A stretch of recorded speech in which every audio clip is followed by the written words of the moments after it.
con lo que se llama fenómenos endorreicos, es decir, con lagunas de aguas temporales y luego que tienen un agua permanente con salinidad.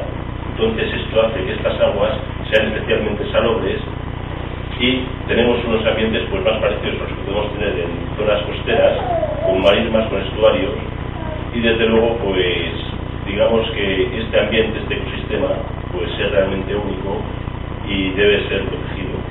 Entonces todo tipo de agresión que se planifique en este territorio pues no es afortunada. Lógicamente pues hay que crear tejido industrial, hay que crear infraestructuras, pero no en los lugares que sean únicos, siempre más. Hay otro territorio muy grande y hay que buscar otros lugares en los que no hay estos impactos.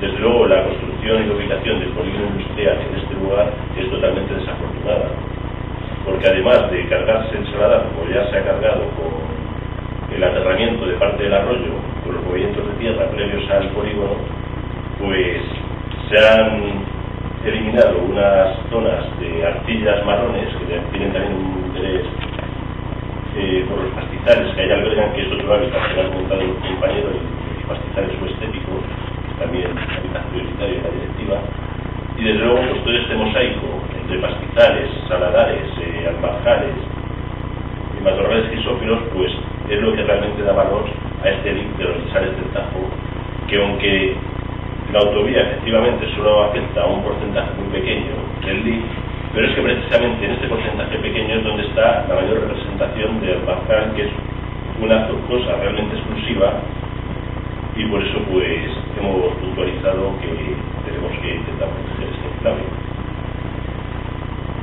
Aunque lo importante sin duda son los recursos del patrimonio natural, como decíais, ¿qué superficie ocupa el LIC del Salazar?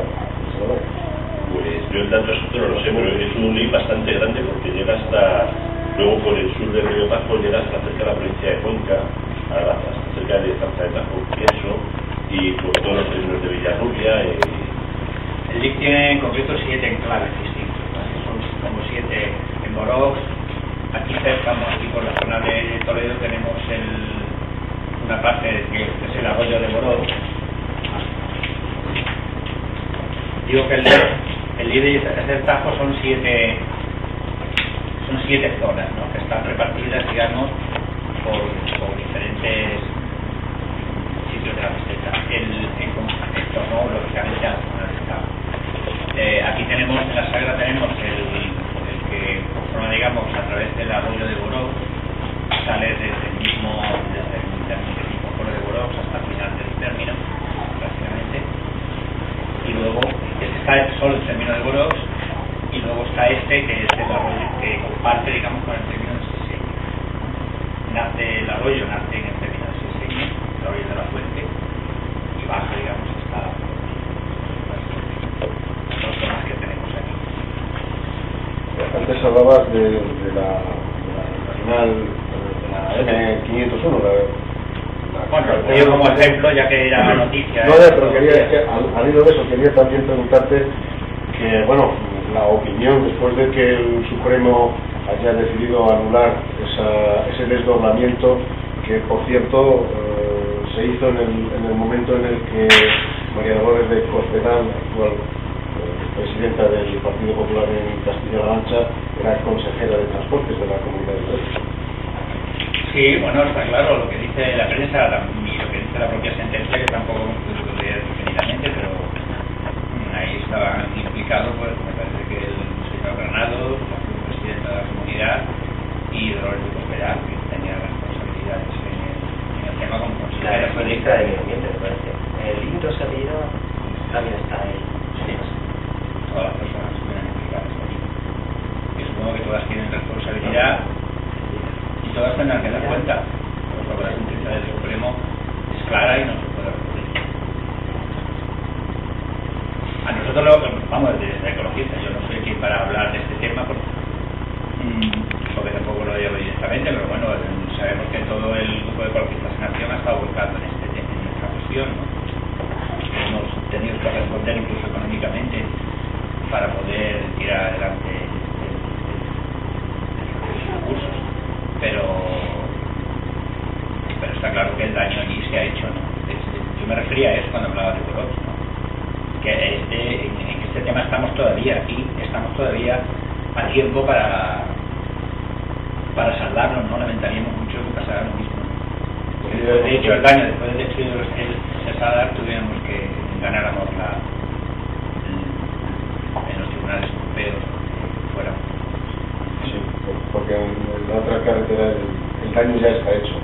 Y quizá incluso podría ser peor, comentaba antes con Alberto, podría ser peor el intentar ahora levantar lo que se ha mal construido. De todas formas, en el país de hoy viene que la carretera ya está elaborada y que la ejecución de la sentencia, digamos que ya se ha hecho pues con unas medidas cosméticas y con una declaración de impacto ambiental que se ha hecho recientemente de la posterioridad de la carretera, pero son parches, ya sabemos cómo funciona todo y por desgracia pues son medidas cosméticas y desde luego la Comunidad de Madrid no es ningún ejemplo en protección de la naturaleza. De hecho, hay otra serie de saladares, además de este de Boros, hay otros saladares muy cercanos que están en la Comunidad de Madrid, que son el del arroyo Guatén, el del arroyo de la Cañada en Valdemoro, que están también muy seriamente amenazados, y son cada vez también únicos. Y también, pues, es que ahora mismo, si se destruye el saladar de Boros, si el arroyo Guatén está prácticamente ya destruido por las vías del AVE, y ahora destruyen el arroyo de la Cañada en Valdemoro, pues es que nos quedamos sin saladares en la península. O sea, que estamos hablando de extinción de ambientes. La biodiversidad, lógicamente, pues iría menos. En cualquier caso, lo importante con estas sentencias y estas sanciones es que sientan precedentes, de tal manera que la gente no se pueda salir de rositas. Aunque sea políticamente, esto supone siempre un problema para los que han ejecutado este tipo de obras. Y en cualquier caso, también a M501 le falta todavía por la mitad del desdoble por ejecutar, es decir, que al menos se podría llegar a saldar la mitad de ella. También nunca es baladí el ejercer acciones o actuar contra este tipo de agresiones, que se generan precedentes y hace que se lo piensen mucho a la hora de repetir este tipo de acciones que se pueden ir en muchos casos porque lidiando con la prevaricación, sino entrar plenamente. De hecho, Ecologistas en Acción hemos comentado que va a buscar responsabilidades, por lo menos lo que se ha leído en la prensa, es que van a buscar responsabilidades penales para Esperanza Aguirre y los restantes responsables de este desaguisado. Porque la justicia ha llegado tarde, pero todavía tiene la posibilidad, la misma justicia, de enmendar sus propios errores. El primero ha sido no actuar de oficio y esperar a que imponer unas fianzas desorbitadas y unas condiciones muy difíciles para que la gente pueda ejercer su derecho a reclamar justicia, ¿no? Pero todavía la justicia puede corregir su propia negligencia, entre comillas, ¿no? A la hora de actuar en todas estas cosas.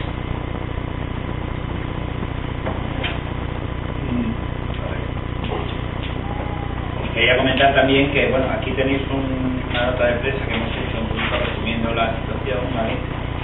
Que incluye el vídeo ese al que se refería Rubén. Aquí aparece la dirección. Sí, donde, bueno, queda muy explícito con fotografía y eso, cómo es la zona y qué es lo que hay allí. De todas maneras lo mandaremos por correo electrónico también. Mejor hubiera sido si lo hubiéramos grabado en la época en que está más esplendorosa, ¿no? Que es el verano, a finales de primavera. Ahora está el invierno y todo parece invierno. Una cosa que es el día 12 de marzo el segundo sábado del mes de marzo vamos a hacer una excursión naturalista desde esta estación de Madrid el día 12. Entonces estáis invitados ese día pues para venir allí sobre el terreno a ver los valores naturales que hay allí. Mandar de todas formas una noticia. Sí.